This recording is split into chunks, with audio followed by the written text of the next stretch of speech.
Hi friends, எல்லாருக்கும் வணக்கம் and welcome back to my channel. இன்றைக்கி வந்து நம்ம என்ன டாபிக் வந்து பார்க்க போகிறோம் அப்படின்னு பார்த்தீங்கன்னா, ஸோ என்னோட கோல்டு சேவிங் அப்புறம் வந்து மணி சேவிங் பற்றி தான் வந்து நான் பேச போகிறோம். யாருன்னா வந்து சீட்டு கட்டலைன்னா இன்றைக்கி வந்து மே 6 சரிங்களா. ஸோ இந்த டைமில் நீங்கள் போய் கட்டிக்கோங்க. கொஞ்சம் ரேட் வந்து கம்மியாக தான் இருக்குது. நேற்றுல வந்து ஒரு 2 நாளைக்கு முன்னாடியிலேருந்து கம்மியாக இருக்குது நல்லாவே. ஸோ நீங்கள் வந்து ஸ்டார்ட் பண்ணிக்கலாம். ஸோ என்னோடய மணி சேவிங்ஸ் பற்றி தெரிஞ்சுக்கலாம். ஸோ ஃபஸ்ட்டு வந்து ரெகுலராக பார்க்குறவங்களுக்கு தெரியும். ஃபஸ்ட்டு வந்து 25,000க்கு வந்து நான் வந்து ஒரு லாக்கர் வந்து கேட்டிருந்தேன். அதுக்கான டெபாசிட்டு. ஸோ அதுக்குமே வந்து 1 இயரில் 14 மந்த்ஸ் தான் என்னோடய பேங்க்கில் இருந்தது. அதில் வந்து 6.6 வந்து எனக்கு வந்து இன்ட்ரெஸ்ட் வரும் சரிங்களா. நெக்ஸ்ட்டு வந்து பார்த்திங்கன்னா, அதே வந்து நான் கொஞ்சம் மணி வந்து எடுத்து சேமிக்கணும் அப்படின்னு சொல்லிட்டு யோசித்து வச்சுருந்தேன். ஸோ நெக்ஸ்ட் மந்த்து வந்து பார்த்திங்கன்னா ஒரு 5,000 ருபீஸ் வந்து நான் எஃப்டியில் வந்து மறுபடியும் போட்டு விட்டேன். ஸோ பரவாயில்ல, ஏதோ ஒரு நம்மளுக்கு இன்கம் ஒரு வருஷத்துக்கு ஒரு 500 வரும்னு வச்சுக்கோங்களேன். அது ஸ்மால் அமௌண்ட்டு தான், ஓகே அப்படின்னு சொல்லிட்டு போட்டு விட்டுட்டேன்.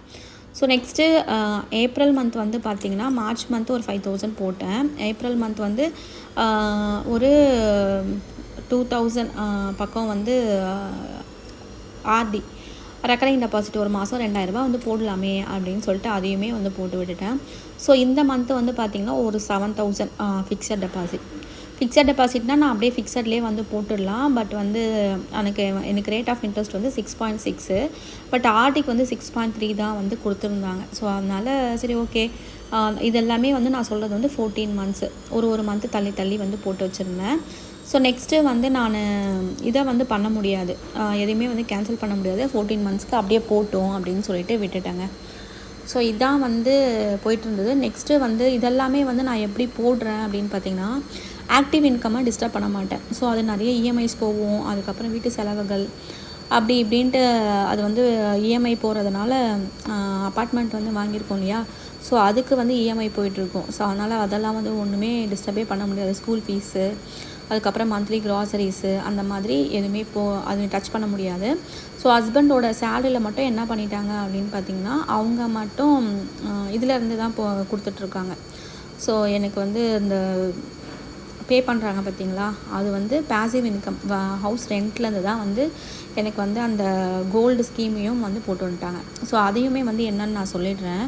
ஸோ யாருன்னா ஸ்டார்ட் பண்ணலன்னா நீங்கள் வந்து ஸ்டார்ட் பண்ணிக்கோங்க. இது வந்து பார்த்திங்கன்னா எனக்கு வந்து ஃபஸ்ட்டு ஃபெப்ரவரி அன்றைக்கி 2026 அந்த டைமில் வந்து எனக்கு கொஞ்சம் நல்லாவே கோல்டு ரேட் வந்து அதிகமாக தான் வந்து போயிருந்தது. 15,000 கிட்ட போயிட்டு இருந்தது.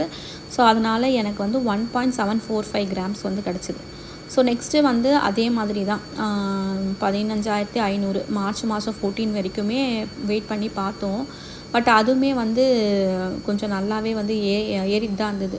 இதை விட பார்த்திங்கன்னா ஒரு 500 பக்கம் அதிகமாக தான் வந்து இருந்தது. அன்றைக்குமே வந்து எனக்கு செகண்ட் மந்தில் மார்ச் மந்தில் 1.701 கிராம்ஸ் வந்து சேர்ந்துருந்தது. ஸோ நெக்ஸ்ட்டு வந்து பார்த்திங்கன்னா, நெக்ஸ்ட்டு வந்து ஏப்ரல் வந்து பே பண்ணோம்ல, அப்போ வந்து கொஞ்சம் கம்மியாக இருந்தது. 521.80 அது மாதிரி இருந்துச்சு. ஸோ அதுவுமே வந்து 1.826 கிராம்ஸ் வந்து சேர்ந்துருந்தது. ஸோ நெக்ஸ்ட்டு வந்து இதெல்லாமே வந்து இப்போ மேலே வந்து இப்போ 4ஆம் வந்து பே பண்ணியிருந்தேன். ஸோ நல்லாவே வந்து கம்மியாக இருந்துச்சு. ஸோ ஒரு 12,000 பக்கம் தான் வந்து இருந்தது. ஸோ சரின்னு சொல்லிவிட்டு அதனால் நான் கோல்டை போயிட்டு கிராப் பண்ணிட்டேங்க. ஸோ இது வந்து எனக்கு 1.896 கிராம்ஸ் வந்து அக்குமுலேட் ஆகிருந்தது. ஸோ இது எல்லாமே வந்து 4 மாதத்துக்கு சேர்த்து எனக்கு 7.168 கிராம்ஸ் வந்து எனக்கு வந்து என்னோடய அக்கௌண்ட்டில் வந்து அக்குமுலேட் ஆகிருந்தது. ஸோ இது வந்து அப்ராடில் வந்து கட்டிகிட்டு இருக்கிறதுனால அவங்க நம்ம கோல்டு எடுத்து வைக்கும் போதும் டேக்ஸோடு சேர்த்து தான் எடுத்து வைப்பாங்க. லாஸ்ட்டில் வந்து நம்மளுக்கு டேக்ஸ் வந்து கேல்குலேட் வந்து பண்ண மாட்டாங்க. ஸோ இதுதான் வந்து போயிட்டுருக்குதுங்க. ஸோ மணி அப்புறமா வந்து கோல்டு வந்து இந்த மாதிரி தான் வந்து நான் சேவ் பண்ணிகிட்ருக்கேன். ஸோ நெக்ஸ்ட்டு 6 மந்த்துக்கு என்ன பிளான் இருக்கும் அப்படின்னு பார்த்திங்கன்னா, ஆஸ் இட் இஸ் வந்து இந்த ஆர்டியுமே வந்து அப்படியே போயிட்டுருக்கும் சரிங்களா. அதுக்கப்புறமா இந்த கோல்டு சேவிங்ஸ் இருக்குது பார்த்திங்களா, கோல்டு அந்த நகைச்சீட்டு கட்டுறேன் இல்லையா. ஸோ அதுவுமே வந்து அப்படியே போயிட்டுருக்கும். மற்றபடி என்ன பண்ணலாம் அப்படின்னு வந்து கொஞ்சம் யோசிச்சு தாங்க பண்ணணும். அடுத்த வீடியோவில் நான் உங்களை மீட் பண்ணுறேங்க. பாய்.